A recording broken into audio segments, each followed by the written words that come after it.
I didn't speak when my paycheck didn't arrive. Not the first month, not the second, because part of me still believed it was a mistake. The first delay had come with a vague excuse from accounting. Technical processing issue, they said.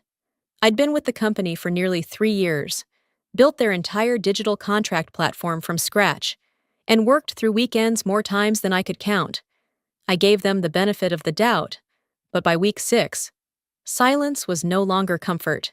It was a warning. On Monday morning, during our usual team-wide stand-up, I waited until the end of the meeting to ask. I kept my voice low, calm.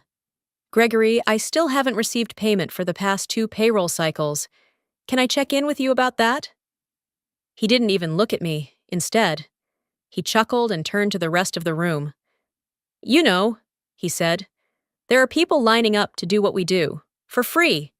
If you're here just for a paycheck, you might be in the wrong building. The room went silent. 30 heads turned toward me. Some stared. A few dropped their eyes. My heart pounded, but my face didn't move. I nodded once. Slowly. Understood. Then I sat down. No one spoke to me after the meeting. Later that day, I passed Casey, the back-end engineer who used to share late-night debugging shifts with me. His desk was empty, monitor off, chair gone. I asked someone in DevOps where he went. Fired, she whispered. He brought up pay issues. Got pulled into Gregory's office last Friday, never came back. The skin on the back of my neck tingled. I sat down at my desk, opened my laptop, and stared at the screen. My code was still running.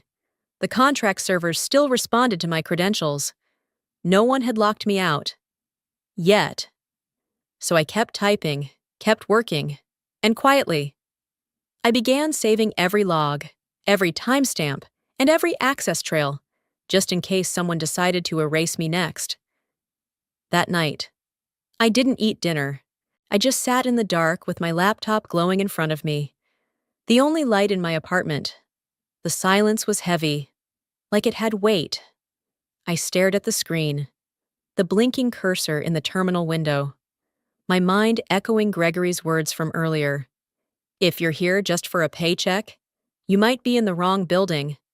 I'd built everything, every integration, every automated signature sequence, the entire metadata system behind our contracts, and yet, in front of the whole team, I had been reduced to nothing more than a line item, a problem, for the first time in months. I logged into the admin backend, not the user interface everyone else saw, but the raw core, the skeleton of the system. I still had full access, super admin, level 0 root. My fingers moved on muscle memory as I began inspecting system logs, scrolling through access trails, checking active users. It was second nature, like checking for a pulse on something I had once created with pride. That's when I saw it. A line item, dated just 2 days ago. Internal request. Prepare to remove Allie Matthews' system credentials. Priority. High request, initiated by Gregory Madsen. Execution status. Pending, I felt something cold drip through my chest. He was already planning to cut me out. He just hadn't gotten around to it yet. I leaned back, my breath shallow.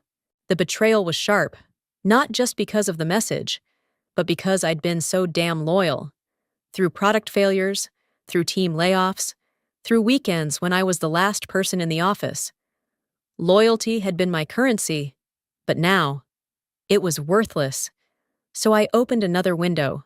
I initiated a full system backup, compressed, encrypted, and downloaded it onto a physical external drive.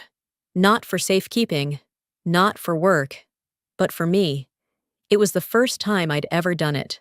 A quiet act of defense, not destruction. I didn't plan to use it. I just knew I couldn't leave everything in their hands anymore. Then I made another decision. I logged into the secondary staging server, the one I had built during our expansion. No one used it anymore. No one remembered it existed, but it still lived. I renamed the environment, reset access credentials, and made myself the sole user. It was a small move, almost invisible, but for the first time in weeks, I didn't feel powerless. I wasn't just protecting myself, I was building a door. And I was the only one who knew where it led. The next morning, I woke up before the sun. No dread, no panic, just clarity. I brewed coffee, sat at my desk, and opened my laptop like it was just another workday. But this time, I wasn't logging in as an employee. I was logging in as a strategist. By 9:01 in the morning, I had filed the paperwork for a new LLC, Aletheon Systems, under my name, with a registered address in Delaware and a clean, neutral brand presence. No mention of me anywhere on the public record. Just another tech contracting entity in the sea of a million others. The name was carefully chosen. It sounded sleek, technical, and trustworthy. Something that wouldn't raise any eyebrows if it ever appeared on metadata or signature trails. And that's exactly where I planned for it to appear. I accessed the active contract templates, new deals still in pre-signature status, and began the slow, careful process of shifting the metadata, not the main fields. Those would trigger notifications, but the hidden layers, document ownership, signature custodianship, endpoint relay names, the kind of stuff only the original system architect would know how to adjust without causing alerts. In less than 2 hours, Aletheon Systems became the listed custodian of record on 4 pending contracts, each valued between $1 and $5 million, still unsigned, still fluid, and now, subtly pointing to me, at 11:43. My phone buzzed. An account manager from a mid-tier client flagged an oddity. "Hey, Allie, one of the signature logs shows Aletheon Systems instead of your company name. Is that a mistake?" I didn't flinch. "Yes, thank you for flagging that," I said calmly. "Aletheon's a third-party encryption provider we're transitioning to. Same infrastructure, just updated security protocols." He paused, then said, "Got it. Appreciate the heads up." That was it.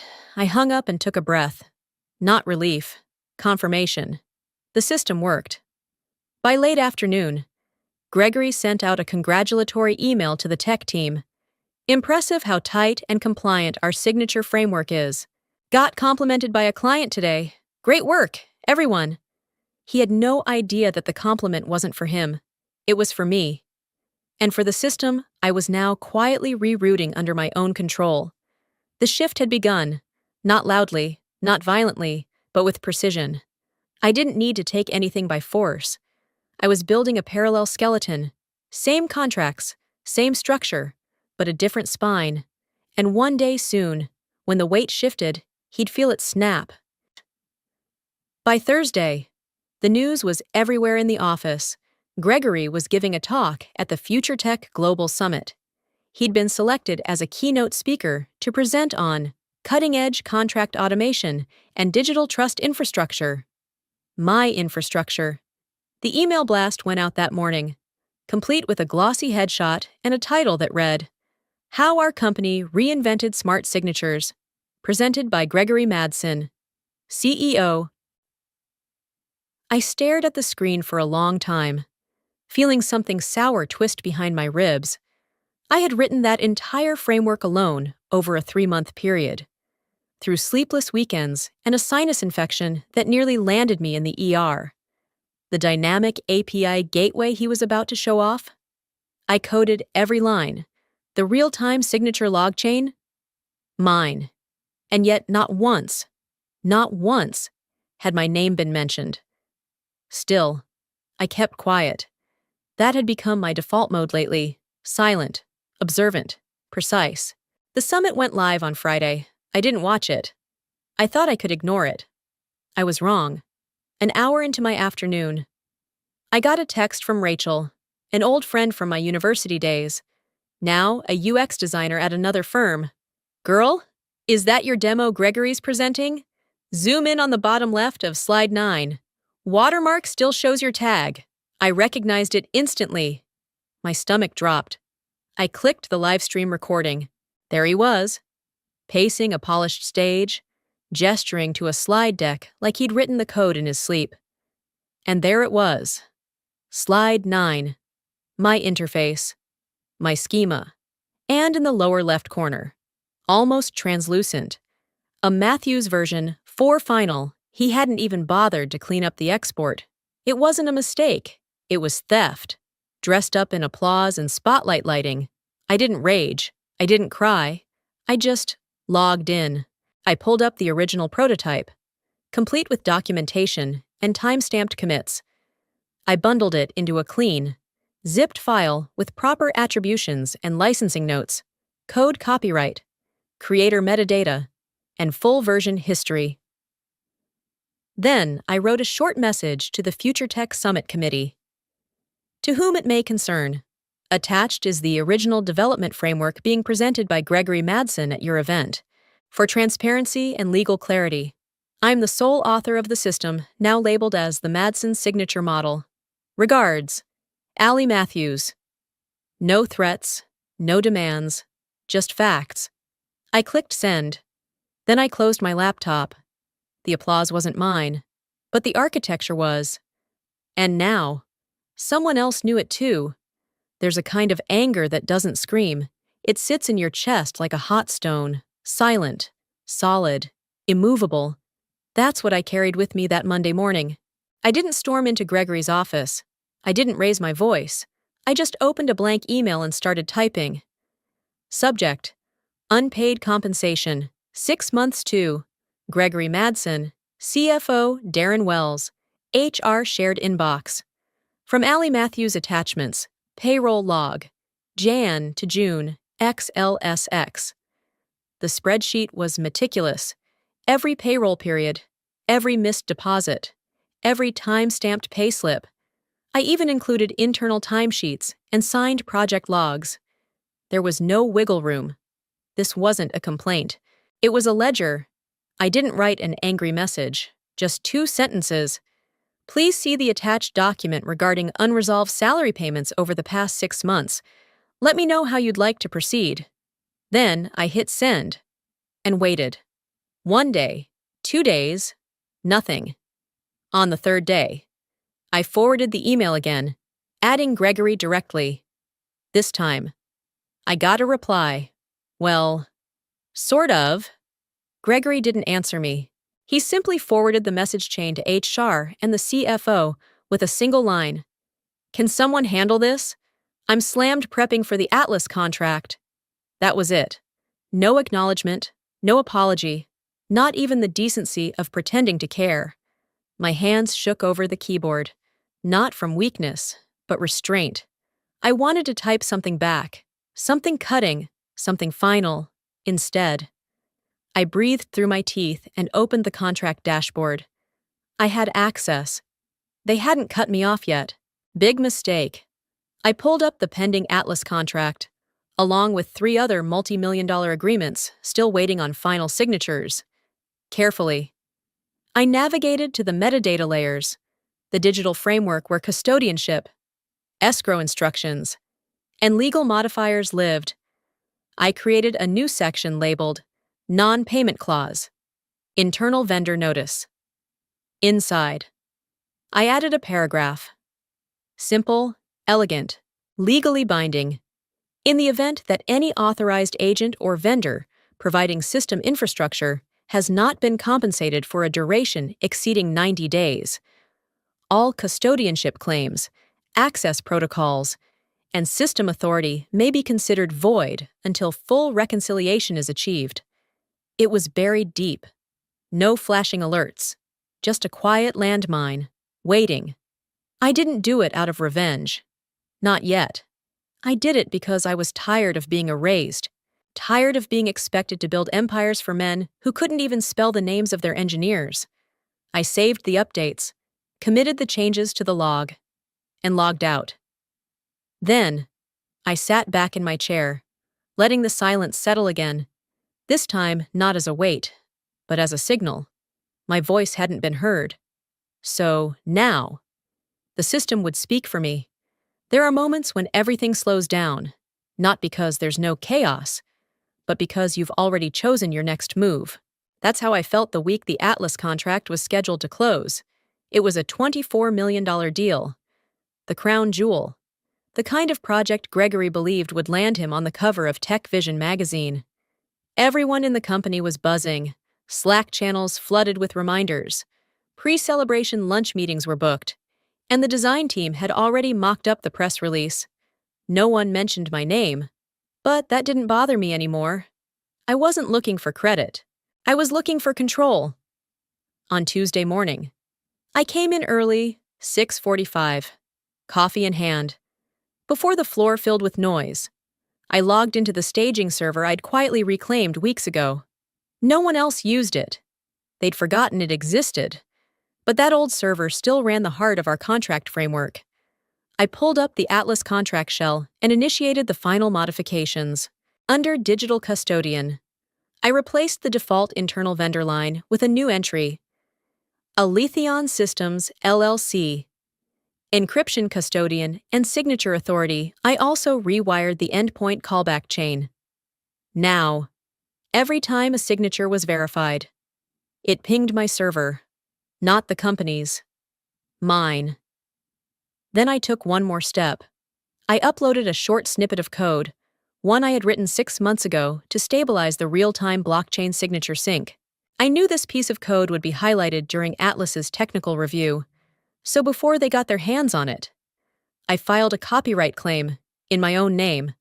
As a private contractor and developer, it took 27 minutes.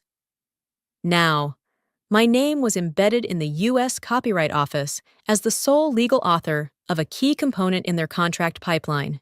At 10:02, I got a calendar invite from Marie, the Atlas lead engineer. "Hi, Allie. Our legal team has some questions about the signature authentication structure. Would you be available for a 30-minute call this afternoon?" I read it twice. They didn't ask for Gregory. They asked for me. At 11:30, he came strutting into my workspace, grinning like a man 2 seconds from a standing ovation. "Atlas wants you to hop on a tech call. Just answer their questions and keep it simple," he said. "Don't get into the weeds. You know how these corporate types are." I nodded. "Sure." He walked away, not realizing he had just handed over the final piece. At 2:01 in the afternoon, I joined the video call. Marie greeted me warmly. Her team introduced themselves. Then she said something that made me sit up straighter. "We were impressed by the clarity of the encryption structure. Honestly, Aletheon's work here is tighter than anything we've seen this quarter. Who exactly manages Aletheon?" I smiled politely. "That would be me." A brief pause. A nod. They took notes. I answered every question with calm confidence, clear, technical, measured. When the call ended, Marie thanked me again. "Please tell Gregory we're green-lighting the next step." I didn't respond, because she already had. By Thursday morning, the Atlas contract was ready to be signed. Everyone could feel it in the air, like a champagne cork just waiting to pop. The legal team wore suits. The marketing team hovered near the printer, prepping press kits. Gregory was already rehearsing a thank you statement for the company Slack channel. At 9:05, I received a brief message from Jules, the legal assistant on Atlas's side, just confirming that the payment link and signature fields look good on your end. Call scheduled for 10. I typed back a short reply. All clear. Then I stood up, smoothed out my blazer, and made my way toward the glass-walled conference room. Gregory was already there, flanked by 2 VPs, Cassandra from Partnerships and Ben from Client Relations. They were all smiling like this was their Oscar moment. The screen on the far wall flickered on. The Zoom link opened. Marie, the Atlas engineer, appeared first, followed by their COO, and finally, a third face, David Heller, from Atlas's legal department. We exchanged greetings, formal, polished, almost sterile. Then Marie shared her screen. On it was the live contract, digital, finalized, ready for signature. "Before we proceed," she said, There's just one small thing we wanted clarity on. Gregory leaned forward. Of course. She highlighted the custodianship line on page 3. Aletheon Systems, LLC. Signature authority. David cleared his throat. Just confirming. This is the correct legal entity. Yes? Gregory's smile twitched. I'm sorry. What name did you say? Marie repeated it. Aletheon Systems. That's who we were instructed to wire the deposit to this morning. Everything looked aligned with your systems, so we assumed. We've already wired the deposit to Aletheon Systems, David added. Louder this time. Didn't you approve this? Mr. Madsen? The room froze. Cassandra's hand slowly dropped from her coffee cup. Ben looked at me, then at Gregory. I felt the weight of every gaze swing in my direction, but I didn't move. I didn't blink. Gregory opened his mouth, closed it, then finally managed. I wasn't aware of that line item. Marie tilted her head. But Allie confirmed it yesterday during our encryption walkthrough. She's with Aletheon, correct? I didn't speak. I didn't have to. Gregory's eyes shot toward me. A flash of realization crossed his face. Something between betrayal and fear. His jaw clenched, like he was about to lunge across the table and demand answers. But all I did was calmly reach into my folder, slide out a printed version of the metadata page, and place it on the table. Neatly, quietly. Then I stood up. No dramatic exits, no mic drops, just one step after another. As I walked out of the room, past the wide eyes, the silent stares, and Gregory's crumbling illusion of control. Behind me, the speaker still echoed. Wired to Aletheon. Didn't you approve this? And I didn't turn around. Gregory stormed into my workspace before I even had time to remove my coat. His face was red, jaw tight, and the barely contained rage in his voice buzzed like static electricity. My office, now! I followed him through the corridor without a word. The silence between us louder than shouting. Employees stared as we passed, most pretending not to listen. But I knew everyone had heard what happened in that conference room. He slammed the door behind us and didn't sit down. Instead, he paced like a wolf in a cage, hands clenched and snapping open. What the hell did you do, Allie? I met his glare without flinching. I finalized the contract, as instructed. Don't play smart with me. Aletheon Systems? You think I wouldn't notice? I opened my bag, pulled out a slim folder, and laid it on his desk. Inside, a printed metadata trail of the Atlas contract. Each page was time-stamped, legally compliant, and digitally verified through the system he had so proudly shown off for years, without ever understanding how it actually worked. You approved every one of these documents. Your name is on the routing memos. Your digital ID authorized the release. He yanked the first page from the folder and stared at it. His hands were shaking. You forged this. No, I said flatly. I built it. You just never bothered to read it. He looked up. You had no right. I had every right, I cut in, voice calm but unshakable. You stopped paying me for 6 months. You ignored every message, every record, and when I asked for what I was owed, you forwarded my email like I was a stain on your inbox. The silence that followed wasn't peace. It was pressure. He leaned across the desk. You do realize this could cost us everything? It already has, I replied. Then, I reached into my coat pocket and placed a small, silver USB drive beside the folder. He stared at it like it was ticking. What's that? HR documents, messages, reports, complaints from employees over the past 2 years. Most of them ignored. Some deleted. I made copies. He hesitated. Are you threatening me? No, I said. I'm documenting you. Just then, the door behind us clicked open. We both turned, standing there, half shadowed by the frame, was Margot Ellis, a senior board member, one of the few people in the company who had helped recruit me years ago. Her eyes were unreadable, but her presence was thunderous. "How long have you been standing there?" Gregory asked, voice stiff. "Long enough," she said. Gregory straightened, shifting from rage to damage control in seconds. "Margot, this is being blown out of—" She held up a hand. "I'd like to speak with Ms. Matthews. Alone." He blinked. "What?" "Now—" Gregory hesitated, lips parted like he wanted to argue, but he didn't. He grabbed his phone and walked out, closing the door a little too hard. When the silence settled again, Margot looked at me. "I've suspected for months that something was rotten under the surface. But this is surgical." I said nothing, just handed her the folder and the USB. She sat down, flipping through the files, scanning the evidence. "You realize," she said after a moment, "this is going to start a war." I looked her straight in the eye. "No, this is how it ends." I didn't pack much, just a flash drive, a pair of headphones, and a ceramic coffee mug I'd kept tucked in the back of my drawer. The one with the faded phrase, "Design, Deploy, Disrupt." I slipped it into my tote bag and looked around the workspace one last time. My desk was already clean. The few personal things I'd once had were long gone, bit by bit. Over the last few weeks, I didn't want a scene.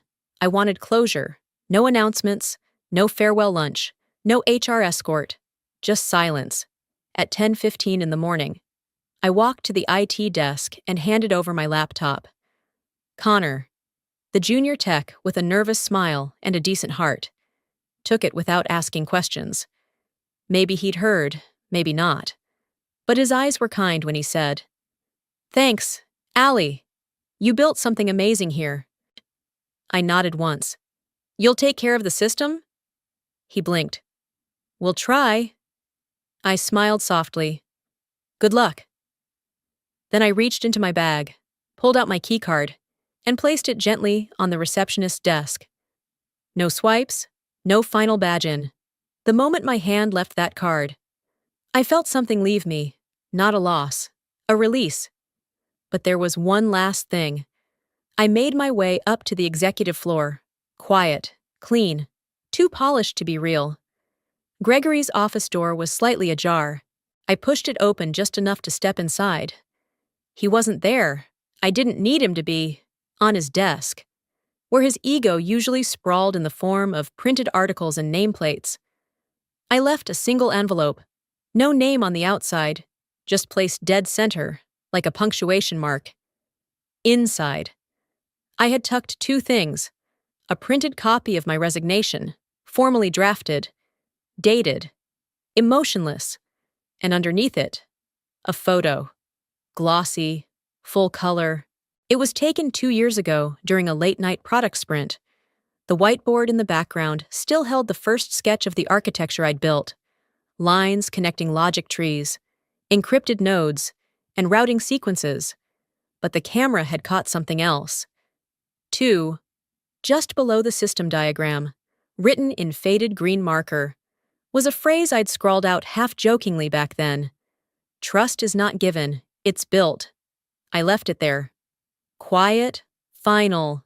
By the time I reached the elevator, my phone buzzed. A message from Margot Ellis. "Board met this morning. Gregory's contract has been terminated effective immediately. His keycard's been disabled." I stared at the screen, not with triumph, but with something heavier and cleaner: relief. He was gone. And not because I shouted, or protested, or begged someone to see me, because I had done the work, because I had built something no one else could, and because, in the end, his nameplate wasn't enough to erase mine from the system I had written line by line. I stepped into the elevator. The doors slid shut. No one followed.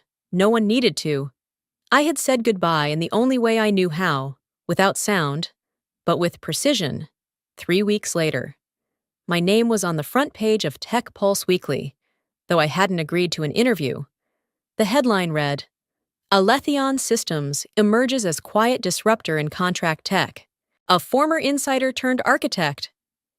They called me mysterious, unshakable. They used words like visionary and precision engineer. But no one quoted me directly, because I hadn't said a word. I let the system speak.